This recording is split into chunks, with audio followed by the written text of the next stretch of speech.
Hello বন্ধুরা, দেখো আমি আবার একটা রেসিপি নিয়ে হাজির।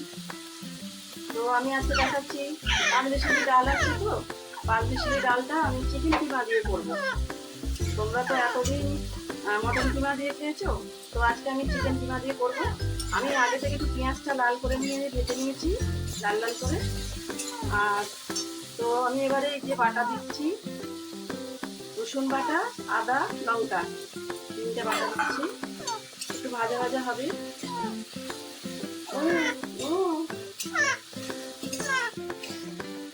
মশলা নিয়ে নিয়েছি, মশলার সঙ্গে আমি এবার এই চিকেনটাকে বাড়িতেই কিমা করে নিয়েছি। তো এই কিমাটাও এবার দিয়ে দেবো।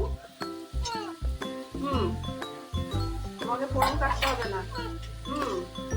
তো ভাজা ভাজা হবে। ভাজা ভাজা হবার পরে একটুখানি এটাকে কষতে হবে, চিকেনটাকে কষতে হবে। তো আস্তে আস্তে এর মধ্যে আমি সব দিয়ে দিচ্ছি।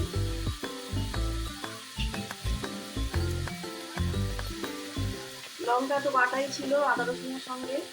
হলুদ দিচ্ছি, ভাজা মশলা, আমার হাতের মশলা তো থাকেই, আমি এটা সবাইকেই ব্যবহার করি, বেশি ব্যবহার করে নিরামিষ তরকারিতে। নুন দিচ্ছি, স্বাদ মতো নুন।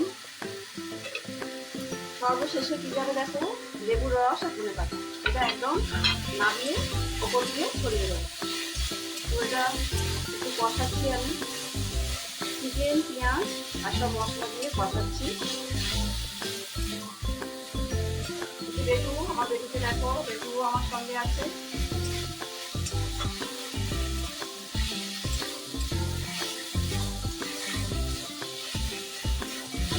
দেখো তেল ছেড়ে দিয়েছি।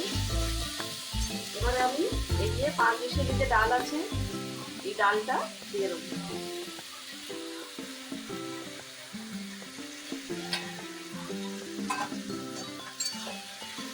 দিয়ে একটুখানি আঁচটা সিমে করে দিলাম, কষাতে থাকবো। কষানো হয়ে গেলে তারপরে ওপর দিয়ে এই ধনেপাতা আর লেবু রসটা দিয়ে দেবো।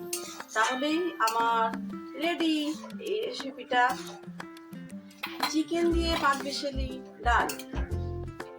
মানে চিকেন দিয়ে না, চিকেন কিমা দিয়ে পাঁচমিশালি ডাল খেতে খুব ভালো হয়। তো হয়ে গেছে, ওপর দিয়ে ধনেপাতা আর এই লেবুর রসটা আমি দিয়ে দিচ্ছি। রুটির সাথে খেতে খুব দুর্দান্ত লাগবে।